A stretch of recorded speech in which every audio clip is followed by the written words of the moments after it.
Just tell me whenever you're ready.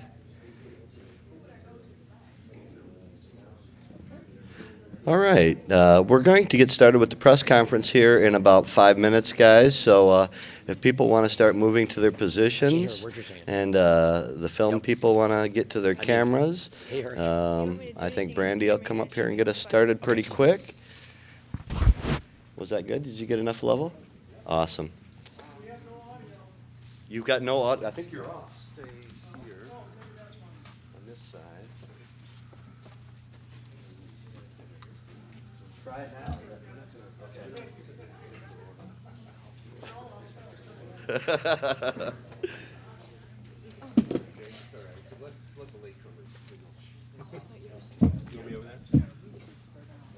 Okay. Okay. Oh, all right. Do that. Who else is up front here?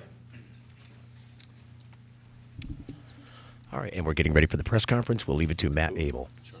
Oh, Sharmy was sitting. Maybe she went to the ladies' room. Yeah, she must have. She was just sitting back there. Here comes Tom Levine, and here comes Sharmy. We'll be starting momentarily.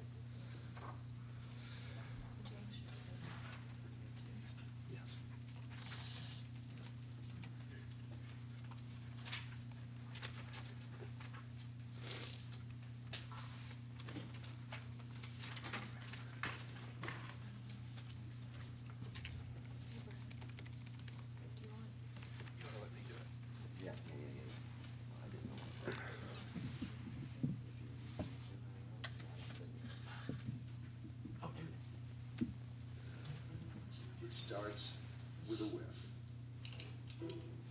a hypnotic aroma, popcorn siren song, a tasty combustion of mouth-watering awesome. Hi. You can sit there. Everyone's trying to make snacks look better for you these days. Nice try, snacks. Orville Redenbacher's.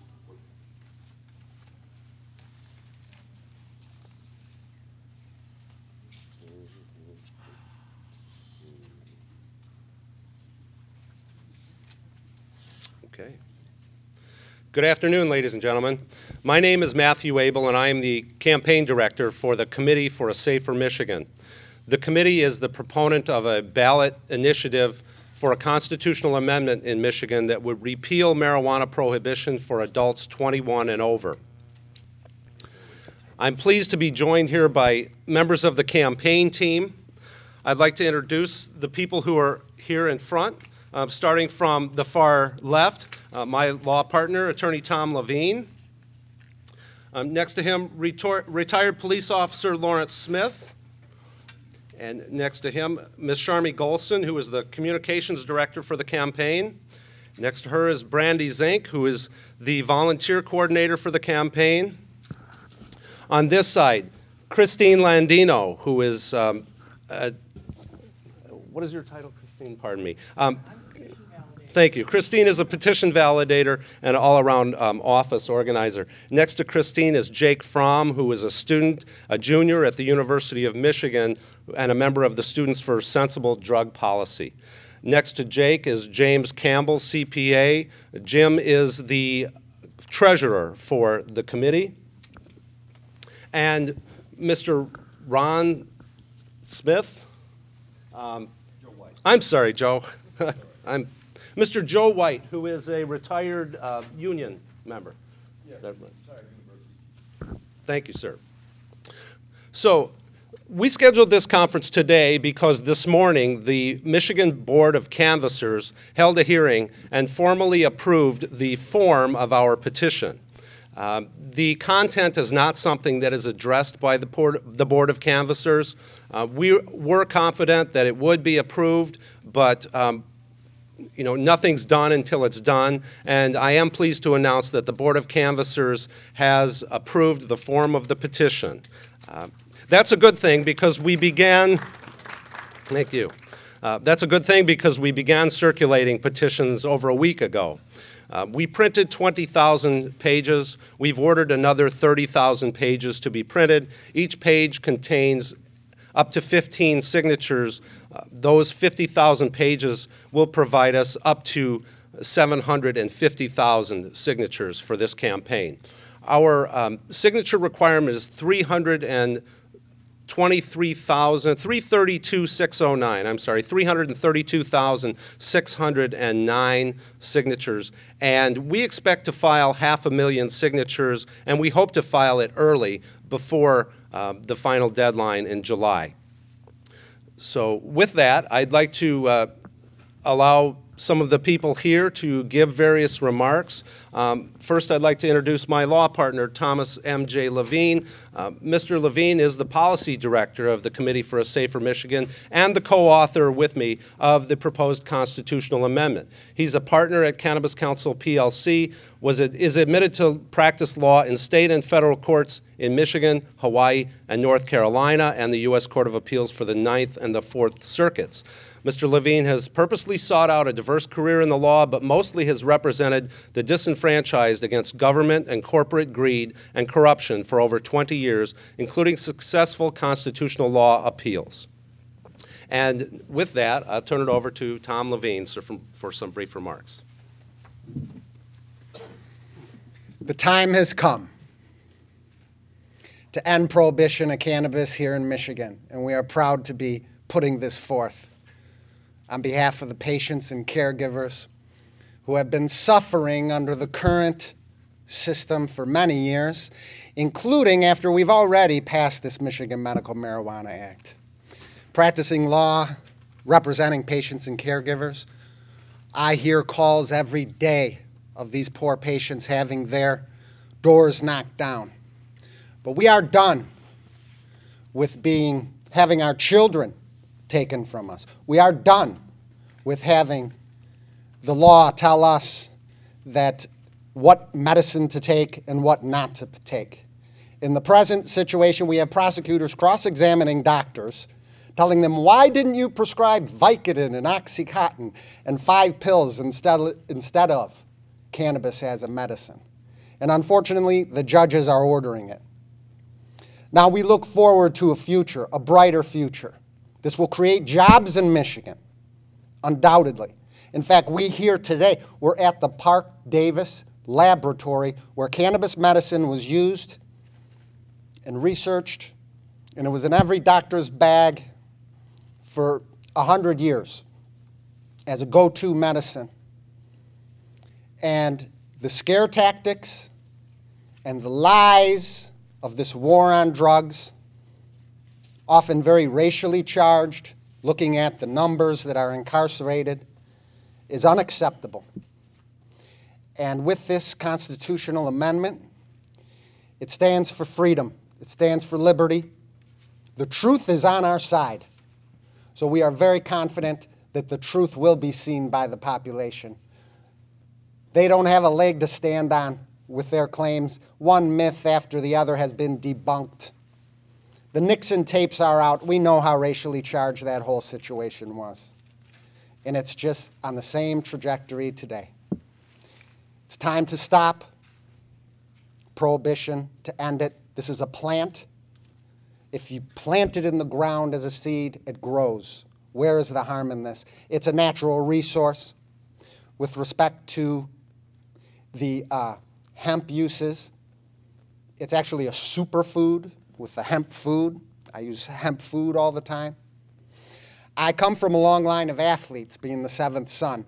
I have never smoked cigarettes. I've been a health food nut my whole life, virtually. This is not the same as smoking cigarettes.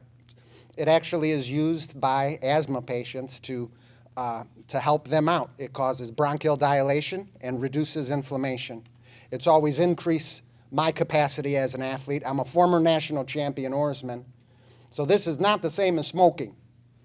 This is a healthy medicine, and it's time that people can define how they're going to treat their own illnesses. It's at our body where we draw the line and stop government infringement upon our rights to take care of ourselves. And we're going to hear some stories here today on how the health benefits have really helped so many people. We hear it day in and day out. So this represents a great time in history, and I'm proud to be a part of it. Thank you very much.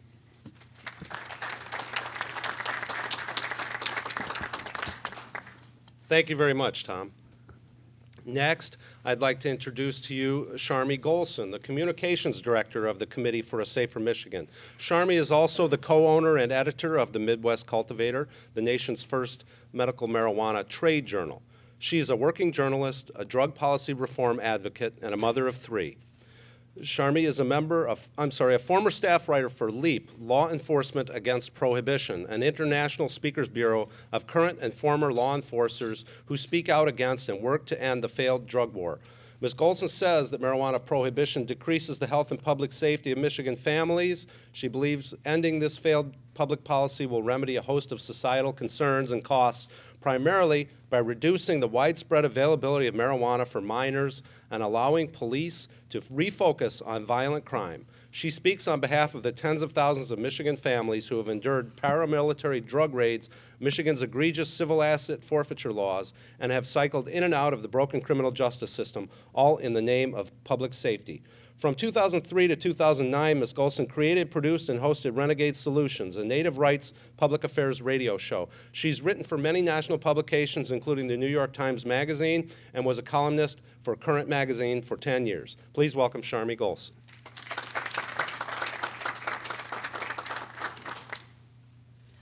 Thank you for coming. As Matt said, my name is Sharmi Golson, and I'm here today as a mother. I'm here today as a lifelong resident of Michigan and as acting communication director for this effort.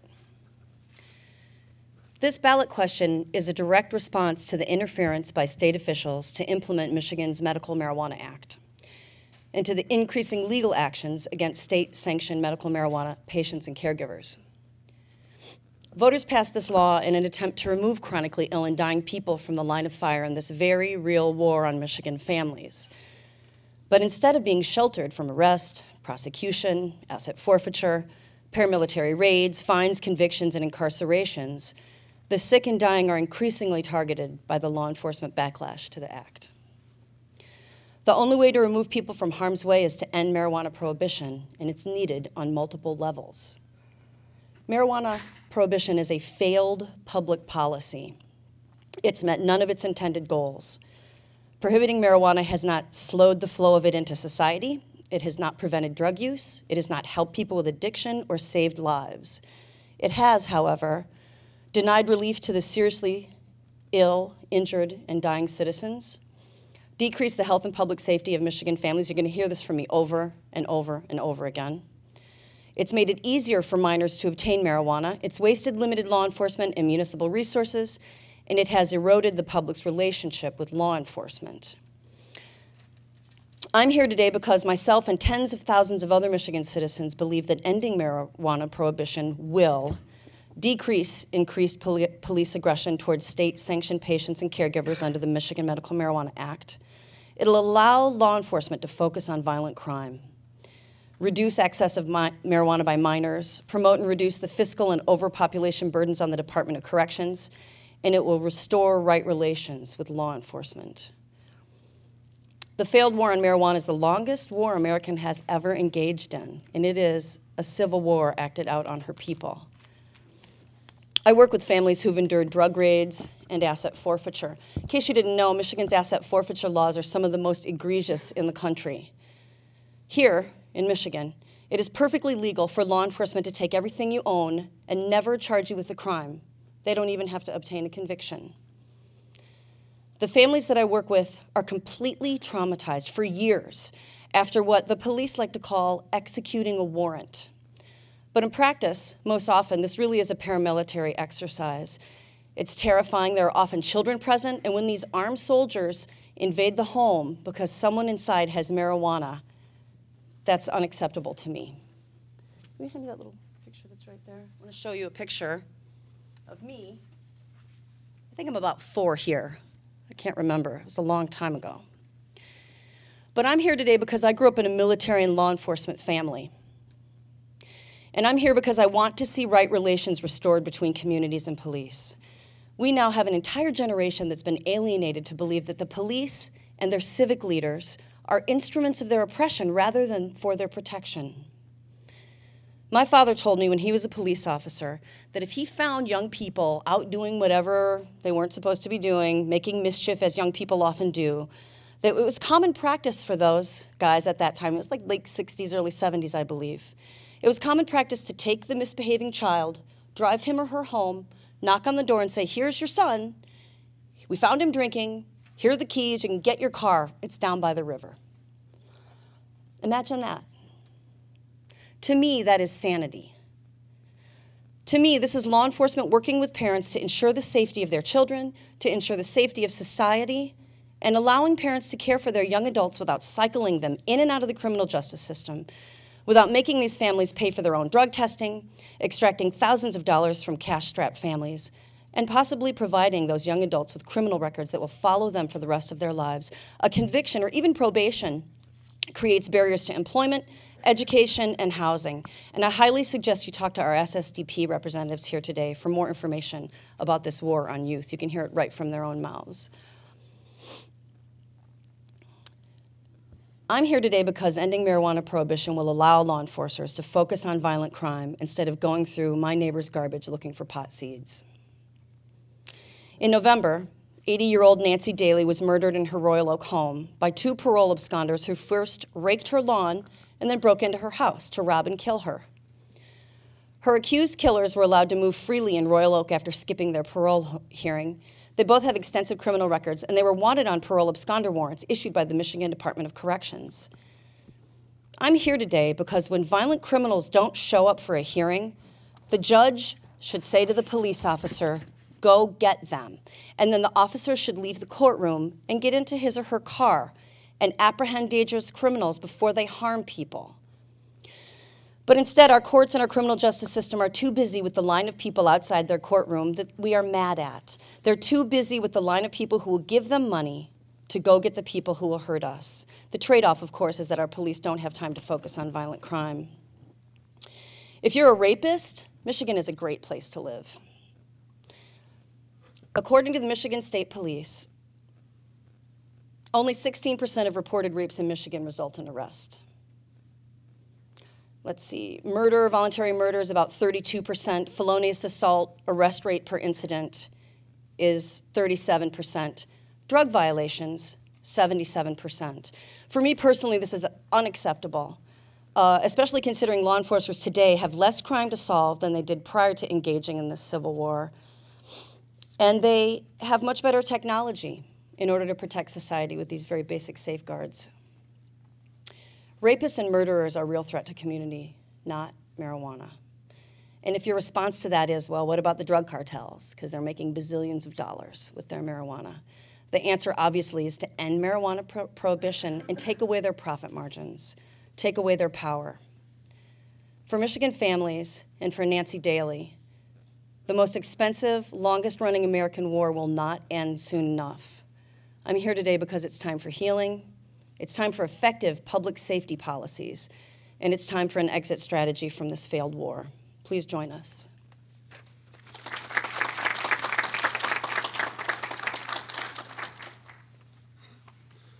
Thank you, Sharmi. The next person I'd like to introduce is Ms. Brandy Zink. Brandy is the field coordinator of and volunteer coordinator of the Committee for a Safer Michigan. She is a licensed massage therapist who moved to Detroit from Columbus, Ohio, calling herself a medical marijuana refugee, if you will. As a medical cannabis patient advocate and educator, Brandy has served as the former executive director of both the Michigan Medical Marijuana Association and the Ohio Patient Action Network.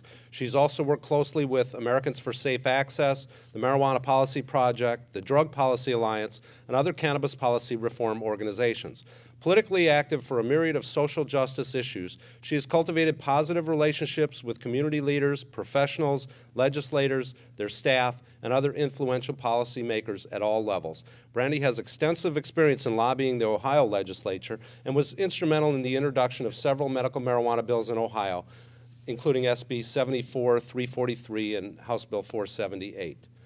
Ms. Zink is passionate about compassion, having dedicated the past decade working toward advancing meaningful medical cannabis legislation that would protect patients, caregivers, and medical professionals from arrest and prosecution.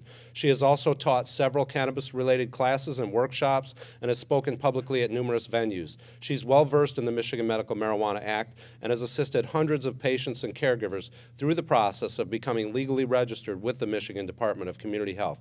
Ms. Zink feels that cannabis is good medicine for both the people and the planet and envisions a world with a sensible marijuana policy that includes a medical cannabis industry to provide safe, reliable, affordable access for patients, the taxation and regulation of marijuana for responsible adults, and a thriving industrial hemp industry. Please welcome Ms. Zink.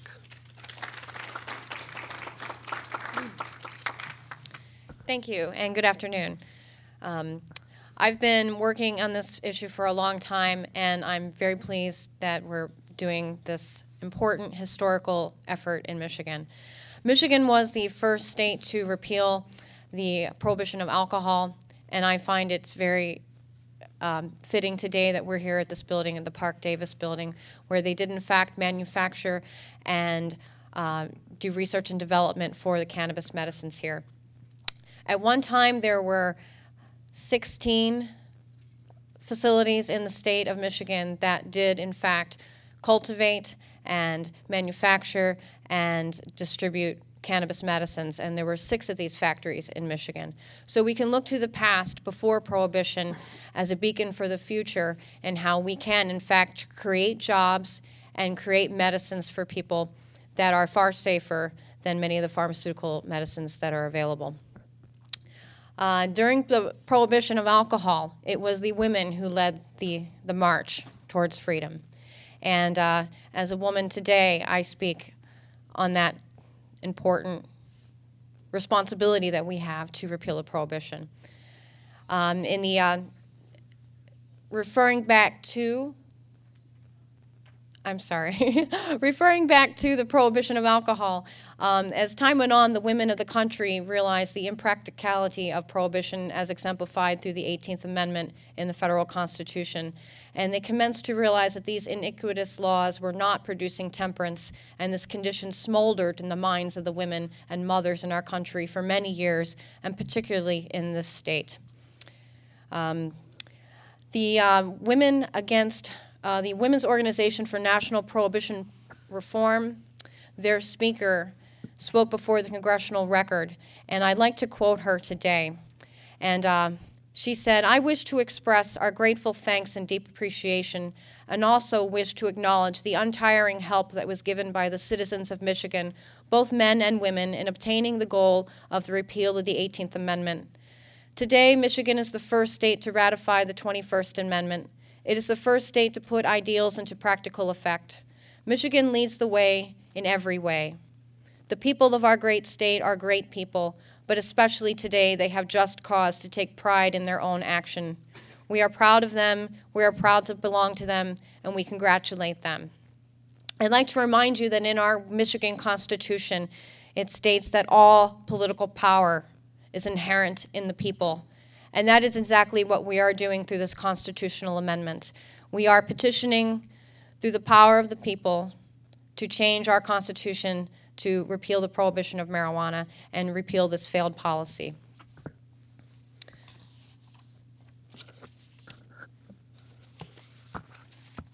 And with that, I'd like to thank you, and I encourage you to please get involved in this process. This is a Power of the People ballot initiative, and we cannot do this without you. When we passed the law in 2008, I believe it was the will of the people to allow patients to have access to medicine and to grow their medicine and have their caregivers be able to do that. And a great many people in Michigan have benefited from this. And I think that our citizens are, in fact, very educated on this issue, and they understand the failed policies. So I believe firmly that the state of Michigan will, in fact, pass this law. And so we need your help, and I urge you to visit our website, repealtoday.org. Thank you.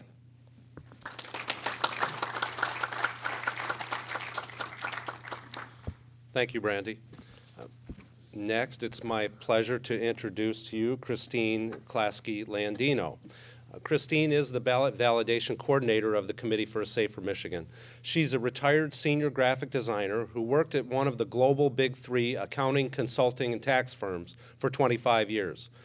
She also has worked as showroom office manager for a former retail company and managed rock clubs on the east side of Detroit in the 70s.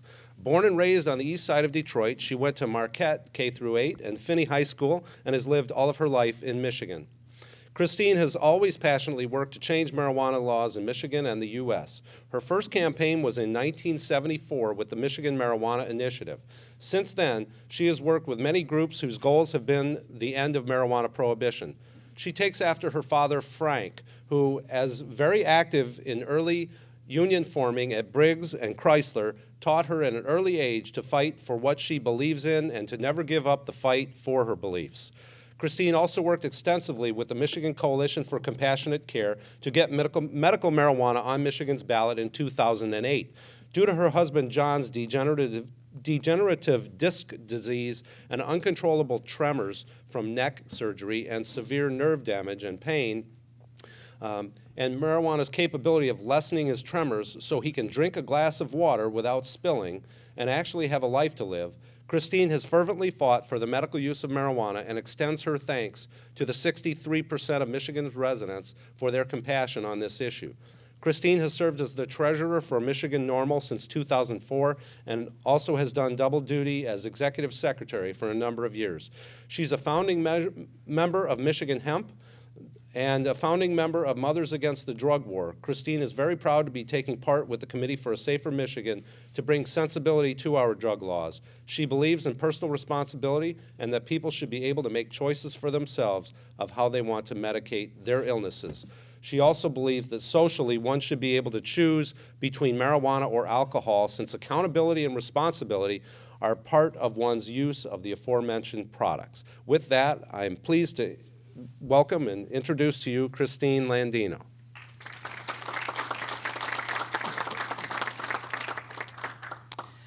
Thank you very much, and thank you all for coming. It has been a very, very long war that we've been engaged in. And as Matt said, my first initiative was back in 1974 at Grand Circus Park here in Detroit. And since then, it seems that things have not changed whatsoever. And I am very happy that the medical marijuana law did go through. It does give my husband a chance to have a life.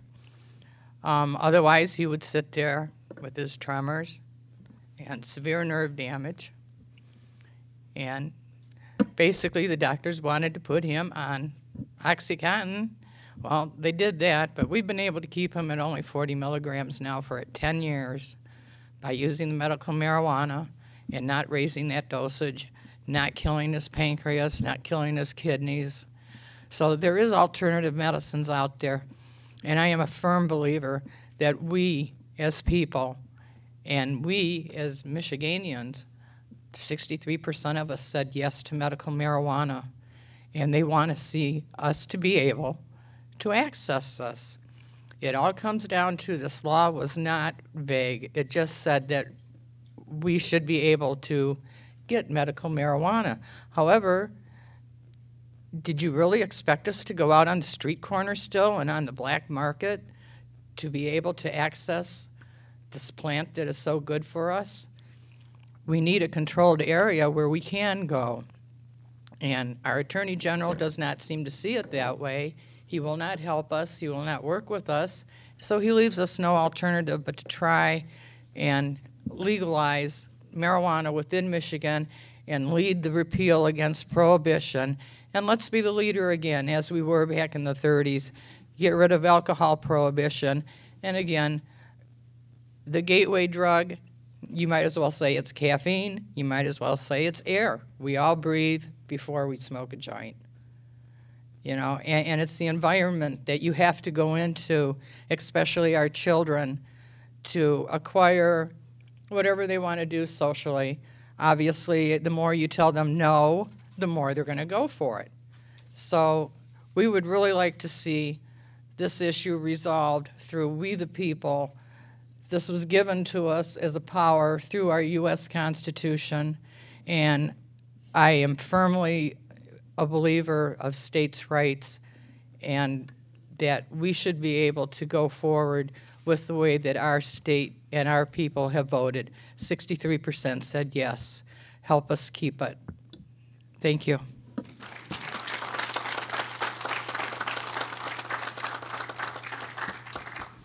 Thank you, Christine. And if I might, at this point, before I introduce a couple of other speakers, and I will, this came about, let me give a little history, because with the Michigan medical marijuana law, which has now been in effect for 3 years, and our firm of 4 lawyers handles only marijuana cases day in and day out.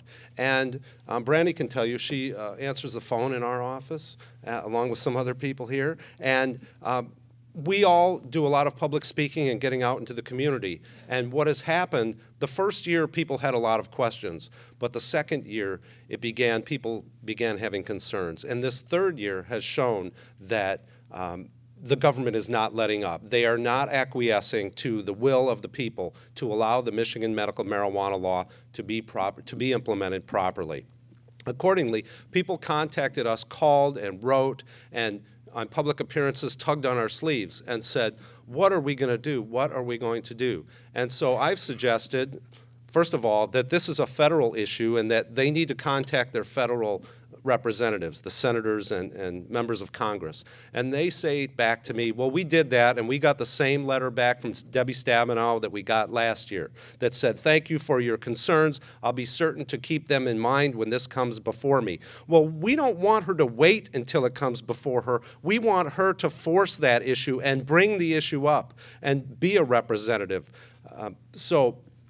What happened was, I would say, well, contact Congress. And they said, we've done that. That had little effect. We got back a form letter. And I would say, well, contact your state representative and your state senator. And with the same response, that those people are not responsive. And people have tried to do things through the courts, but the Court of Appeals, if you've noticed, has come down with one bad decision after another. Everyone worse than the next. The Michigan Supreme Court finally, 3 years into this, is hearing the first case, and it's not their fault. That's how long it took for the case to get there. But clearly, this is not an issue that's soon going to be resolved. And so we began having Monday night political discussions in our office. Those started in October. And actually, at the first meeting, people aired grievances, and we discussed our options and decided that a ballot initiative, another ballot initiative, was really our only option. We're lucky to live here in Michigan where we have such an initiative process. There are many states that don't have that opportunity. So we began to work on what such an initiative might look like. We considered decriminalization.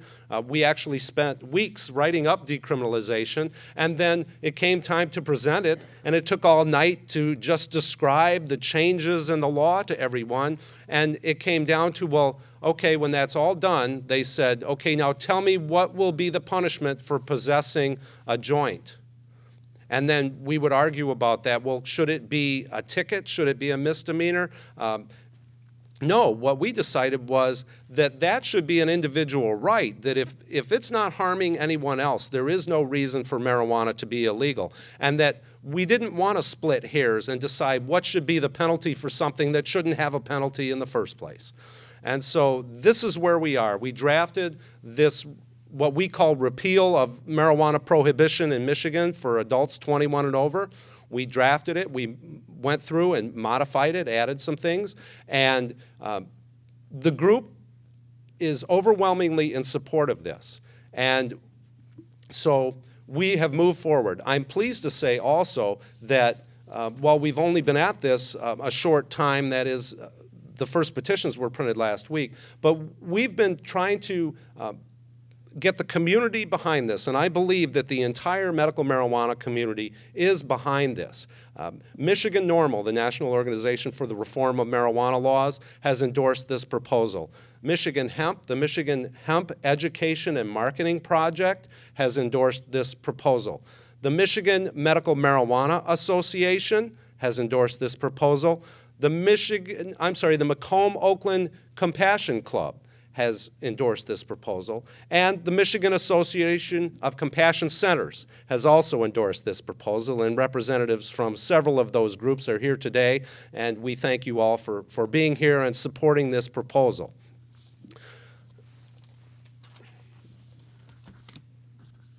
I hope you all understand the significance of why we chose this particular location, that Park Davis was the drug industry in Michigan was the second largest industry in the early 1900s, second only to manufacturing stoves in Detroit, if you can. And this whole complex in this area was all Park Davis. And now it's a mix of residential, business, and all of those. Park Davis was bought by another company, and they've moved on. But the point is that Park Davis employed hordes of people that were making cannabis medicines. And it's not only medicine that we now know that marijuana is useful for, it's useful for food. We have various hemp foods here on the table, imported from Canada. And so we want those things to be grown and produced and manufactured and packaged and sold in Michigan. We believe that it will be a great boon to the Michigan economy. And if you question that, just think about how many hydroponic stores opened in the last 3 years throughout Michigan, and the various dispensaries that opened and some of which closed, but they were all leasing space, creating jobs, helping build the tax base, and making our community safer. So with that, it's my pleasure now to move on and introduce Jake Fromm. Jake is a junior at the University of Michigan.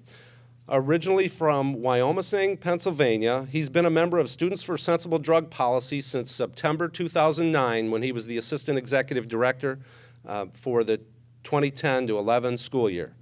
For Jake, drug policy is a multifaceted issue. He finds strong parallels between the drug policy reform movement and the gay rights movement. In both cases, groups of people have struggled to gain legal sovereignty over their bodies, fighting to abolish what they believe are victimless crimes. Beyond personal liberties, Jake strongly believes that the war on drugs has failed to meet its goals. Money, time, and resources have been thrown at a problem that requires a radically different solution. People argue that repealing marijuana prohibition would increase marijuana use among children and teenagers. They say that by decriminalizing or legalizing the drugs, youths would have increased access. Jake believes the opposite is true. Growing up in suburban Pennsylvania, he noticed that while his contemporaries had difficulty purchasing alcohol, they had easy access to illegal drugs. When any substance is controlled by criminals with no moral accountability to customers or to society, drug use by children and addicts increases. Jake believes that by repealing prohibition of marijuana in the state of Michigan, we can begin to repair the damage it has done to both our citizenry and our economy. Jake is majoring in English and Judaic studies. From September 2009 until April of 2011, he's working as a photographer he worked as a photographer for the Michigan Daily, the student newspaper. And with that, I'm pleased to introduce Jake Fromm.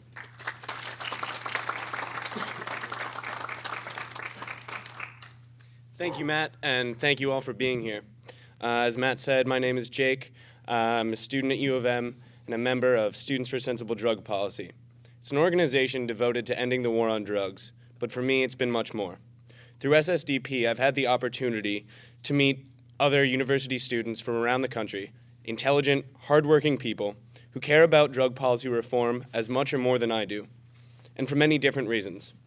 There are some who tell me that personal sovereignty is paramount, that every adult has the right to put into his or her body whatever he or she wants, as long as that person is not harming others.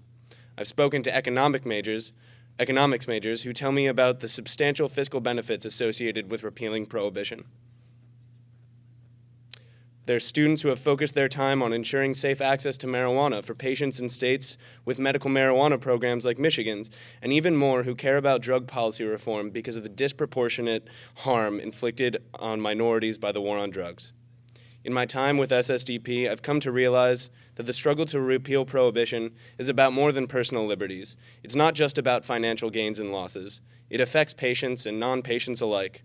And although the social justice issues exacerbated by the war on drugs are distressing, drug prohibition affects all Americans, regardless of race or age. In fact, prohibitionist policies allow for the growth and development of a black market, the kind of market in which vendors are criminals with no moral or legal accountability, eager to sell their goods to a customer base that includes children and drug addicts. As Matt said, I grew up in suburban Pennsylvania, and the ease with which my friends obtained drugs was astounding compared to the difficulty with which they obtained alcohol. And it's simple. Alcohol is legal for adults 21 and over, while substances like marijuana are prohibited for people of all ages. This results in equal access for all people, regardless of age. In fact, the 2011 Monitoring the Future study, which is conducted at the Institute for Social Research at U of M, found that over the past 20 years, the proportion of 8th graders reporting any use of alcohol in the prior 30 days has fallen by about half. And since 1997, tobacco use among 8th graders has decreased by over 70%. In contrast, the study showed that 2010 saw a significant increase in daily or near daily marijuana use among 8th, 10th, and 12th graders. Legalizing marijuana for adults 21 and over in the state of Michigan, just like alcohol, is the first real step toward limiting youth access to an intoxicating substance. It's the next step in a long struggle for personal sovereignty, a potential boon to the state's economy, a necessary measure to decrease social injustice in the state of Michigan, and more. There's not one good reason why we should legalize marijuana in the state of Michigan. There are dozens. Thank you.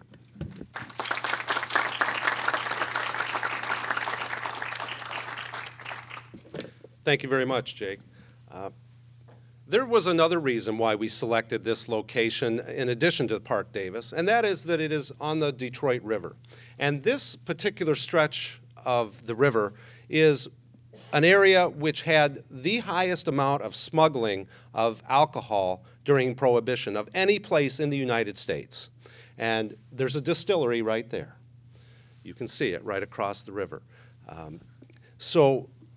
You know, Prohibition didn't work then, and it's not working now, and we need to move on from that. Our next speaker is Mr. Lawrence Smith. Born and raised in Detroit, he graduated from Chadsey High School, and Lawrence served in the Army Airborne for 4 years during Vietnam, including the Special Forces, and he also received the Bronze Star and the Purple Heart. Mr. Smith suffers from PTSD related to his service during Vietnam. He's been prescribed opiates by the VA, but feels there's an alternative to the prescription drugs and their side effects. Mr. Smith has also served as a Detroit police officer from 1972 to 1984, a period of 12 years, and he's been a Little League coach for 7 years. With that, please welcome Lawrence Smith.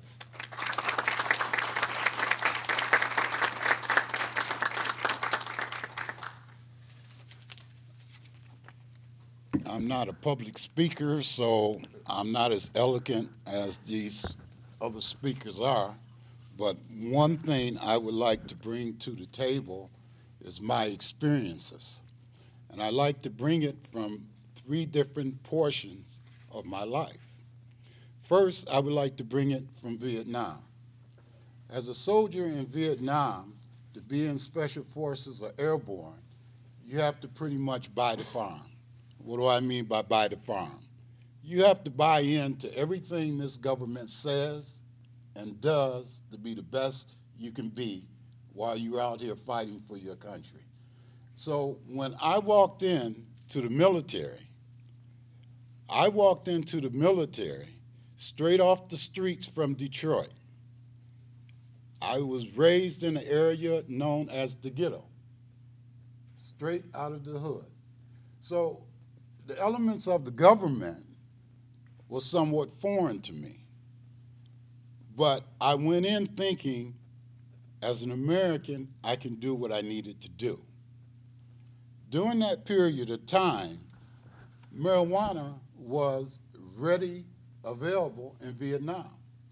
And a lot of the soldiers, I can't prove it, but I would say 60, 65% smoked marijuana. During that time period, I never smoked marijuana. I was the oddball. After my first year of tour of duty, I went through Vietnam without injuries. In my second month, a mine blew up, and the concussion of it caused problems in my head. I received treatment, and their treatment, the Army's treatment, was very strong painkillers. Most of the time, these painkillers would make me zomatize. I would be a zombie. And this is what the prescribed medicine was for me. I left the military. I left the military in 68. I went through VA and their medical treatments. And then I wanted to help with my country again. So I joined the Detroit Police Department with severe migraines, et cetera, trying to work as a police officer with the heavy drugs that was given to me. And it was quite impossible. Sometimes I would have to take 3 days off. 1 day for my headache, 1 day for the medicine to take effect, and 1 day for the medicine to wear off. I had a friend with muscular dystrophy, and he told me, he said, you know what, why don't you try this? This was the first time I tried it, and it was conflicting me because I was a law enforcement officer, and this is something you can't do. But my friends seeing the pain I was in, what I was going through, I said, what the heck, I'll try it. And guess what? It helped. It helped. I was one of the first people with VA to explain to VA, number one, that taking Excedrin at the onset of a migraine helps, an over-the-counter medication. After that, with marijuana, and believe it or not, a Mountain Dew, because Mountain Dew has caffeine in it. Those 3 little concoctions worked. Where all this heavy drugs that VA was giving me, it worked, but for 3 days I was stymied. Versus this, where I could do what I needed to do and get over, but I was a police officer. And this goes against the grain of every police officer out in the street. Because now I would like to go into another facet, and that's 3 levels of law enforcement, okay? And let me ask you, do anyone know what VCSA is? Any kid in the street would tell you what VCSA is. Violation of Controlled Substance Act. And remember that because that's very important, and I'm going to show you how, from a police officer's point of view, it is used, okay? When we talk about the 3 areas of law enforcement, I want to talk about protection and serve. I want to talk about politically correct. And I want to talk about the economic impact of marijuana, all right? Protect and serve. As a police officer, you're supposed to be out in the public, protecting and servicing the public to what the public's needs are. But a lot of times, law enforcement does not do that. They satisfy their own needs. And here's where the economics come into it. Back in 1972, I believe it was, the maximum pay for a police officer, believe it or not, was $12,000, Detroit Police Department. One of the reasons police officers were not paid more money is because the general public could not see police officers with the old additive of them sitting in a donut shop waiting for crime to happen. So why pay these guys good money? So you have to have an idea to get them more money. So what do you have to do? You have to have them go out and work. Now, a police officer out in the city of Detroit, when they have a run sheet, that run sheet consists of 480 minutes.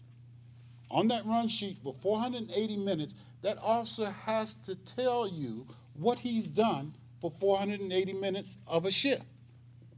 In other words, when he makes a stop, he puts in at 9 o'clock, I made a stop. I let that stop go at 9:15. And there's a section on that sheet that you put, well, that's a run, or that's a stop. And they break down to what you do. Well, there are certain times out there on the street, let's face it, nothing happens.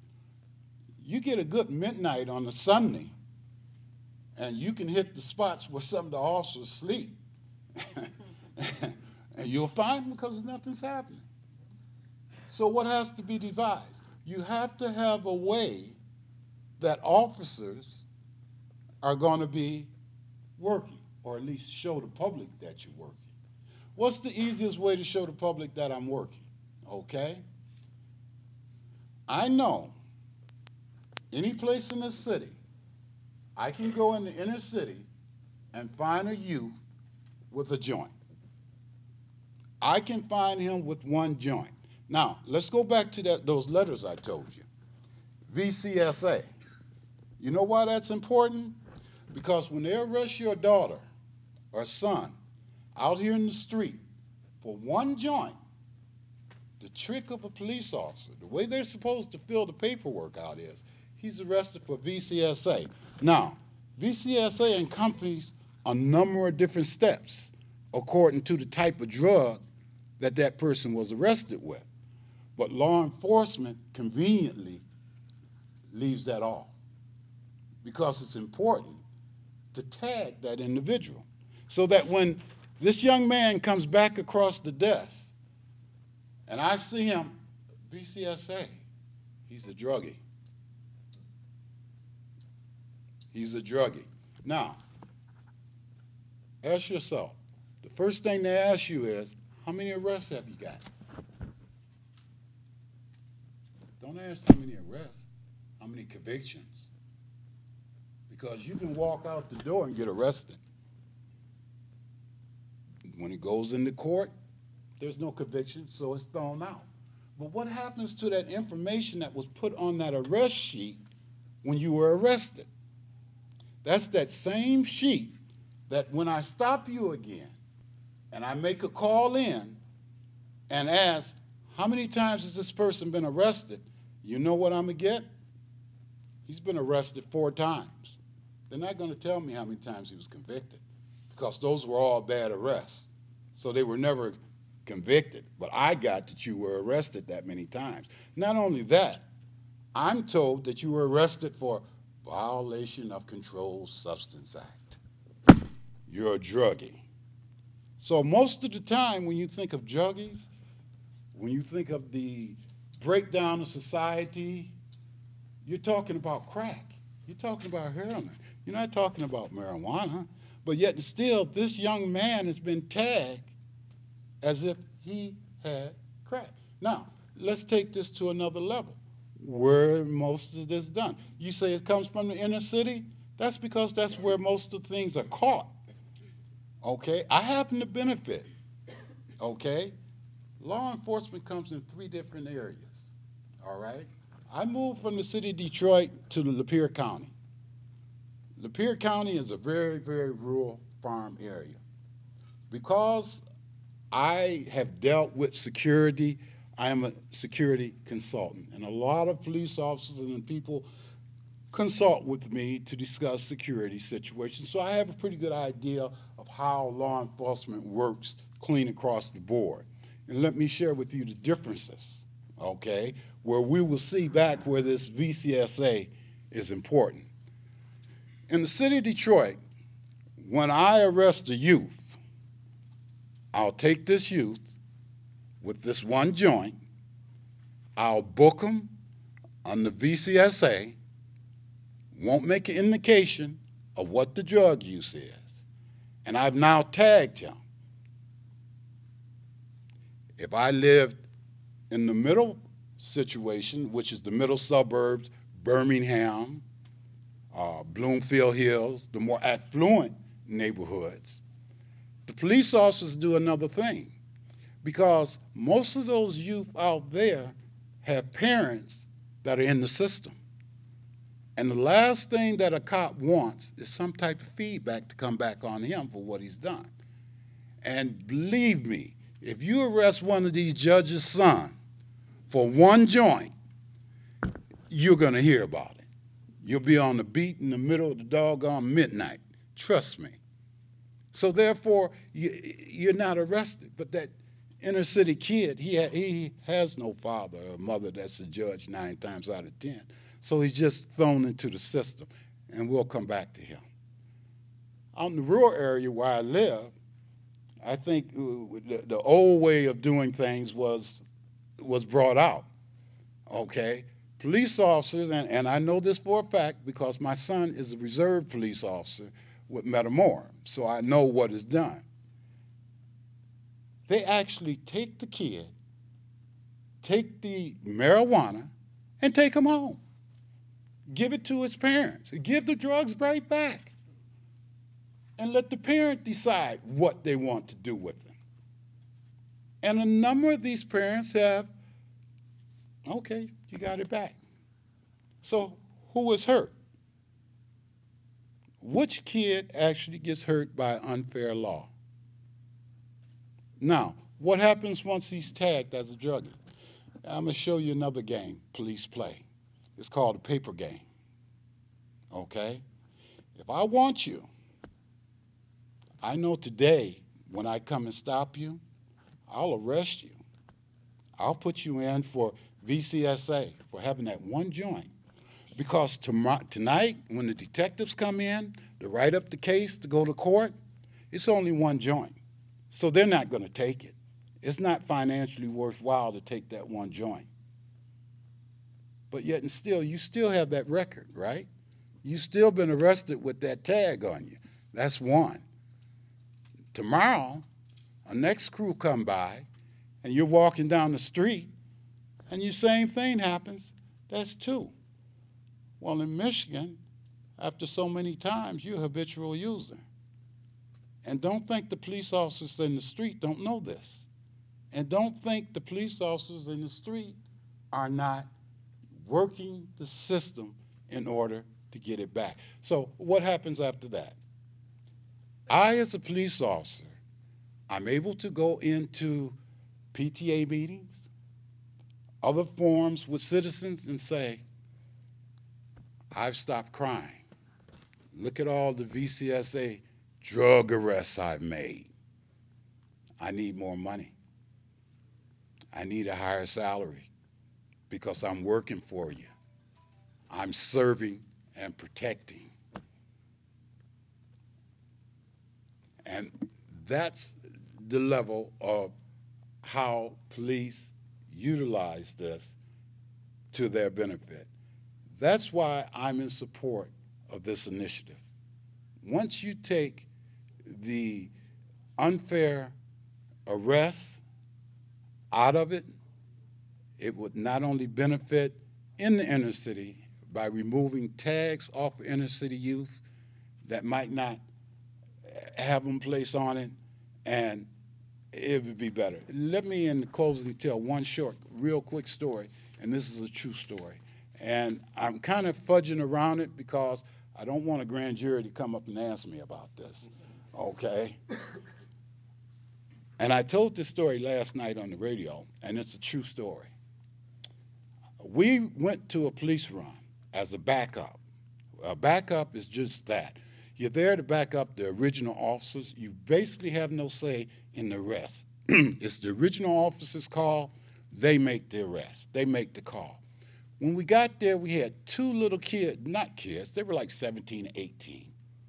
But when you got on the scene, one thing became quite prevalent. These aren't your usual neighborhood ghetto kids. These are kids that wanted to come down and be fly and kind of got in the mix, okay?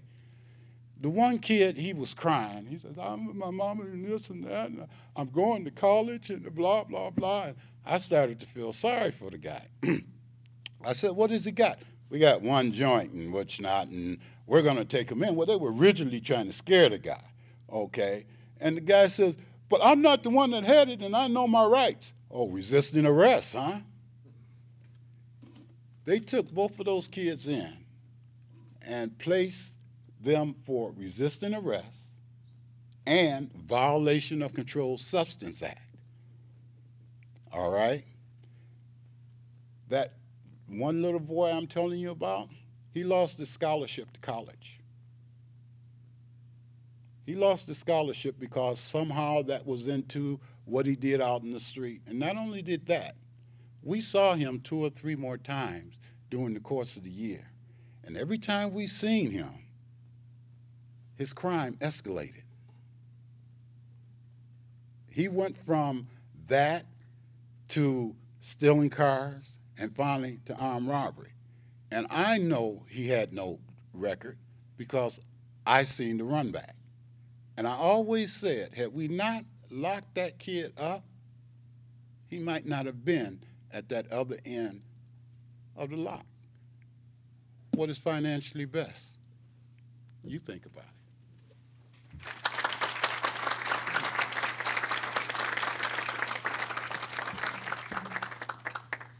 Wow.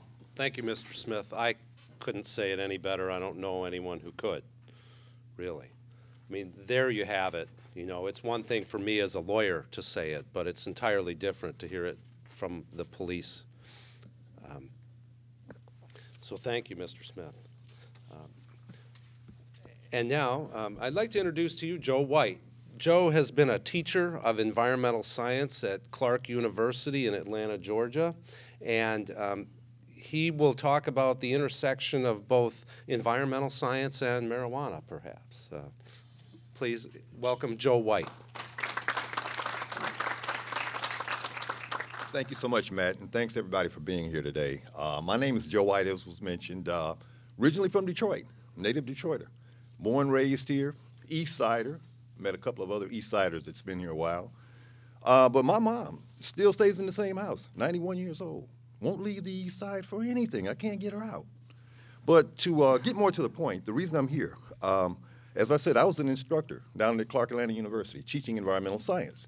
However, my wife of 25 years, Brenda, was here in a nursing home because of her multiple sclerosis. She was diagnosed 25 years ago with MS.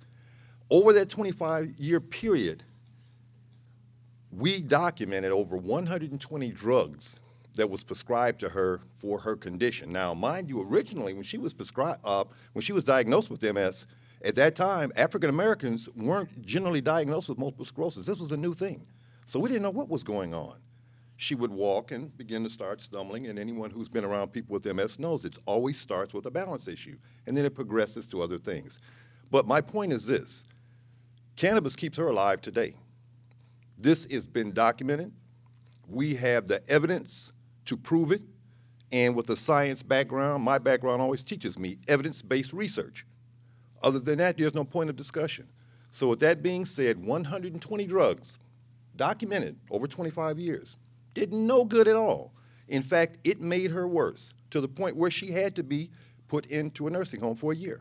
All documented again.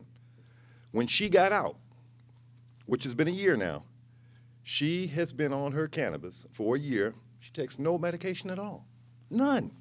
And the doctors can't understand this, those who are against the cannabis. But there are a few select doctors who do agree.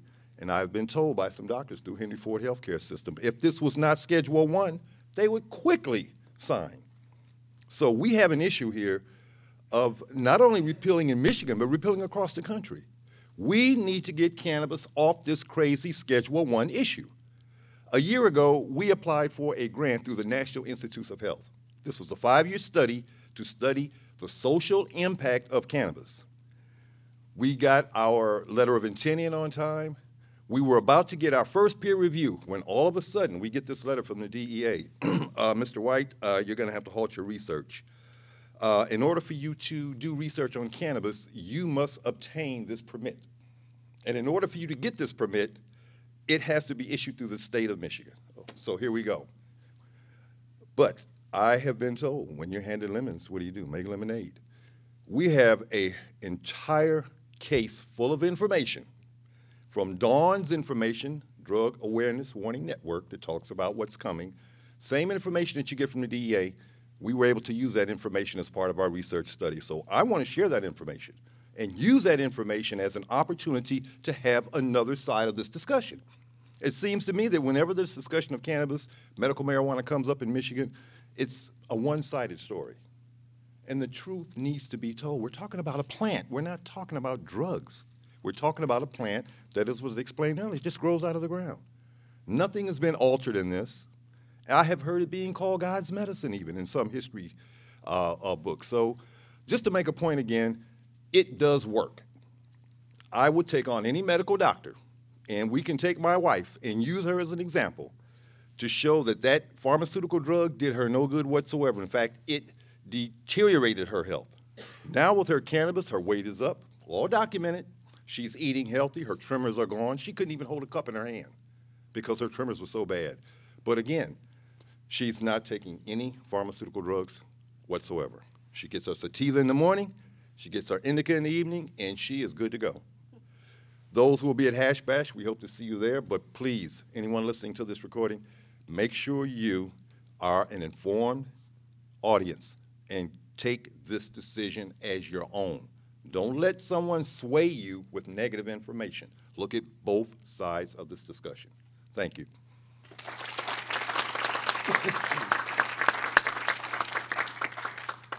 Thank you very much, Joe. It's wonderful to hear everyone's comments here today. I wanted to point out to the members of the audience and those listening, what I'm holding in my hand is a tin issued by the federal government of marijuana cigarettes. This contained approximately 300 cigarettes per can. This can was, those were manufactured in 1996, but I obtained this from one of the four remaining licensed living medical marijuana patients who began obtaining medical marijuana as part of the IND program, the Investigational New Drug Program, provided by the federal government. Once people with AIDS started applying, they closed the program. So I believe there were 13 people who were admitted originally, and then they cut it off. But 4 of those people are still alive, including George McMahon, who that can came from, who's the author of this book, Prescription Pot, and my friend Irv Rosenfeld, who's a stockbroker in Fort Lauderdale. Irv has been on medical marijuana for probably 30 years. So there are plenty of resources. Drug War Facts is available. We have copies, well, a couple of copies of this. If you're looking for facts about the drug war, it's an excellent resource. A couple of things. James Campbell is sitting up front, but we're not necessarily asking him to speak because he's the treasurer and he might ask you for money. So instead of that, I'm going to ask you for money. We definitely need resources. This is a volunteer effort, but it takes money to print petitions and to put gas in volunteers' cars. And so any of those of you who wish to donate, please make your check payable to the Committee for a Safer Michigan and send it to 2930 East Jefferson Avenue, Detroit, Michigan, 48207. In addition, you can go to our website at www.repealtoday.org and sign up as a volunteer. Within days, we will have a donate button on the website where you can contribute there by credit card as well. Finally, I just wanted to point out that we mentioned specifically in the ballot language that this is to protect religious and medical and industrial, agricultural, commercial, and personal use. We believe that this will help revitalize Michigan. It will reduce the burden on law enforcement and the correction system. It will provide jobs and leasing spaces and new industries all over for food, fiber, fuel, textiles, and the like. Again, thank you all for attending this press conference. We'll be happy to take a few questions, and please join us and help us repeal marijuana prohibition in Michigan in 2012.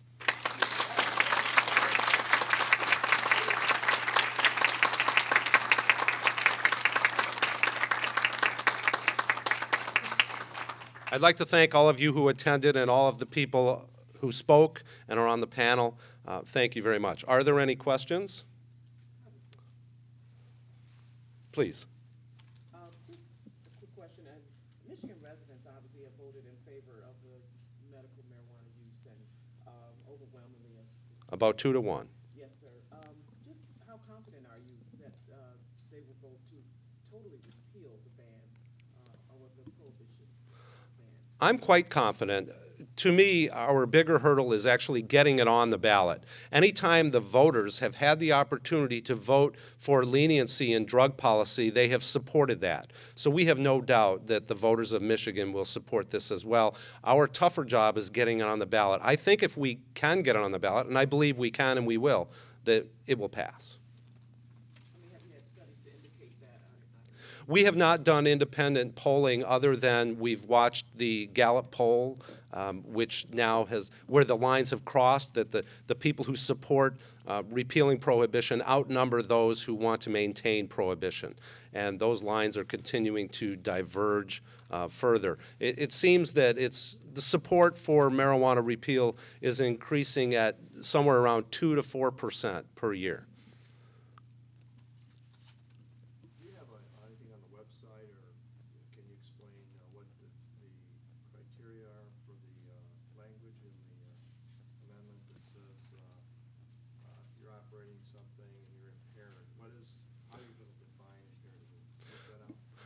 It's not our job to define impairment. That is currently an issue that is percolating through the courts. We just wanted to make clear that we are not changing the standards for driving, that it is still illegal to drive under the influence or impaired. Yes, there need to be some standards developed, but that would require science and testing. And there are various states which are attempting to put a per se amount of THC in your blood to make that automatically illegal, like 5 nanograms per milliliter, which is the amount that's been proposed in the Washington state initiative. And by the way, Michigan is not alone this year. There are initiatives in California, 3 of them competing right now, one in Oregon State, one in Washington State, in Colorado, in Missouri, in Nebraska, and in various other places, all working toward, I'm sorry, the 3 repeal ones are Michigan, California, and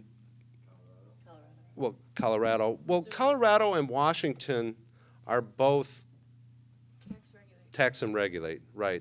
Missouri is a repeal, Nebraska is a repeal, although those aren't much in the news. And I think the hurdle in Nebraska is particularly high. I haven't done the conclusive research on it. But they're all statewide, we're talking about. Yes. California, Colorado, Missouri, and Nebraska. All right? And Oregon and Washington State. These are all statewide repeals. They're all different, but I'd have to follow up with you on that. I've been mostly concentrating on Michigan, so. We'll give that another story. Now, Mr. Levine, how do you spell your last name? L-A-V-I-G-N-E. L-A-V. I-G-N-E. So L-A-V-I-G-N-E. All right, now, you're a former national champion oarsman where? Detroit Boat Club, right here on Belle Isle. Yeah. Okay, yeah, well, we know the place. Now, one of these foods you eat regularly now? Oh, yes. Would you walk over and pick that food up and, Sure. and talk about it for a second? Sure, yeah. Thank you. Hemp is actually a superfood. Okay, pick one of those Perfect. foods and talk to me about it. Omega You eat this breakfast cereal, 1. for example? Oh, yeah. You can pick that one up. Would you pick that one up? Sure. Pick that one up. And now talk to me about this cereal a little bit. And point the thing at us. Okay. Where do you get this? Yeah, this can be bought at Whole Foods or Trader Joe's. Only in Canada? No, it's manufactured in Canada and sent here. That's what we want to change. We want it made here in Michigan. It's sold in Whole Foods in the southeast Michigan area? Yes. Trader Joe's, Kroger. Yeah. Oh, yes. Does it say it has cannabis on the inside of it? Yes. Hemp plus right here. But I mean, is that like the equivalent of eating marijuana? No? Well, these have no psychoactive effect. Oh, As a food, it's high in protein and the omega-3s. It's perfect omega-3. so is it just labeling? It's sort of exciting to say it has hemp in it, or is there an active ingredient that's similar to what's in the Oh, yes, it is a foodstuff. It's all that's in here. It's not just a minor ingredient. So people don't get any high from any of these No, foods. no. What do they get? What Nutrition. nutrition. In fact, it's been a food stuff for thousands of years. Okay, so A protein source. it's a protein source. Yes. It's actually very high in omega-3, 6, and 9. It's very nutrient dense. It's considered a superfood. Yep. It's superior to flaxseed or fish oil. Really? It's another strain of marijuana, of cannabis. And you're eating this stuff and you're still rowing? So, not maybe today, but. Oh, yes. Oh, yes. You're still active in this, eh? Yes. It's considered a health food, and it's really an excellent, And what excellent year food. at Detroit Boat were you so, 1982 is when I won the gold in the Nationals in the pair without Coxon. with Tom, the real estate guy here? Oh, actually, we've had several famous pairs come out of the Detroit Boat Club. Yeah, because he was in the same. He was asking. right up. Okay, I was with Nick Serafin that year. Oh, okay. But, So pairs without cops, yes, so to speak. The COX people. that's right. That's right. Okay. Yeah. All right, great. Thank Do you. you have a list of all the people who spoke? And I just had a question about the strategy for your signatures, $500,000 by July. What's Yes.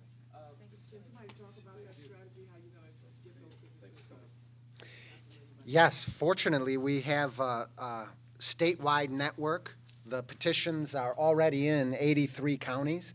Part of the press packet is a listing of the various supporters from around the state. And it's very far-reaching, all the way to White Pine up in the UP, on the west side of the UP. And there are several head shops and various other law offices are being used as central collection points, and lots and lots of volunteers. We have, is it up to 1,600 volunteers now? I'm not sure. Yeah, luckily using the internet. You know, we live in a different age. There's been some discussion that, oh, it's impossible to do it without a paid staff because it's never been done before. But we live in the age of Facebook, in the age of Twitter. This is a new time. And using social media and using the internet, it's already proven to be a tremendous organizing tool with just organizing the volunteers and getting the petitions out. I'd like to. Yes. Hi, my name's Ann Cisco. I'm also a partner with Matt and Tom Lee, and I want to say this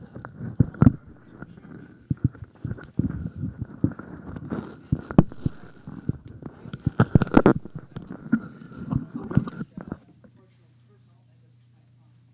And also I've heard this from prosecutors in Oakland County. There is a heroin epidemic coming in Northville, in all the affluent suburbs. And that is something that I believe they should be working on versus harassing young people, such as my son, when he was arrested for possession of marijuana. And he has Tourette's syndrome. He banged, his head was banging against the car. Police officers harassed him about it. They said they're going to charge him with a federal offense of destroying a police car. He told them, and he was embarrassed about this, in the Novi Police Department, I'm sorry, I had Tourette's syndrome, I couldn't help it, and they laughed at him and said that he was a liar. And so there is something called, according to the prosecutors, heroin chic. It's a look, you know, in the suburbs. And I want that stopped as well as opposed to marijuana. And so I think that would also make it a safer Michigan if we concentrated on those types of drugs that can kill our kids. Yes, we agree. Thank you for that comment. Marijuana is safer than almost any drug out there. There is no LD50 for marijuana, which is the lethal dose, which will kill half of the population to which it's administered. And no one has ever died from marijuana, and no one ever will. So are there any other questions? With that, thank you all very much for coming. We hope, thank you.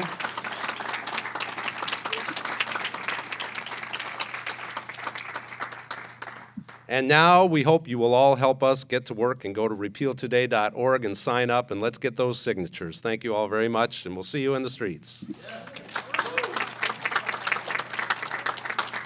So there you have it. Matt, Abel, and company from the Committee for a Safer Michigan with the press conference this afternoon talking about why it's important that people go out and sign the petition and get themselves heard as a member of the electorate. Whether you're for it or against it, the ballot awaits you. Would you take a group photo for it?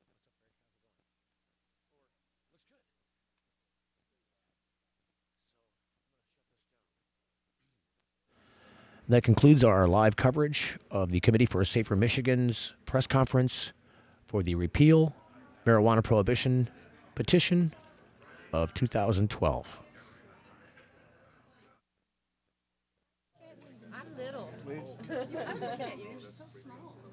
So why should you know this? Let's squeeze in. We squeeze in.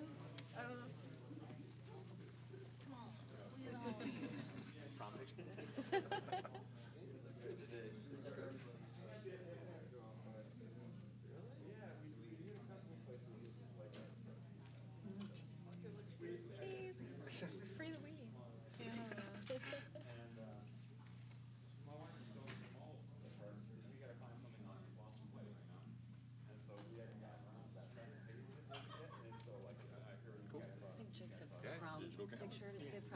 Yeah, prom picture. All right. So, round of applause.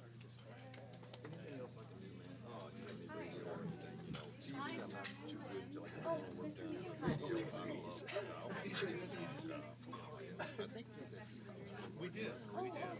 Yeah, with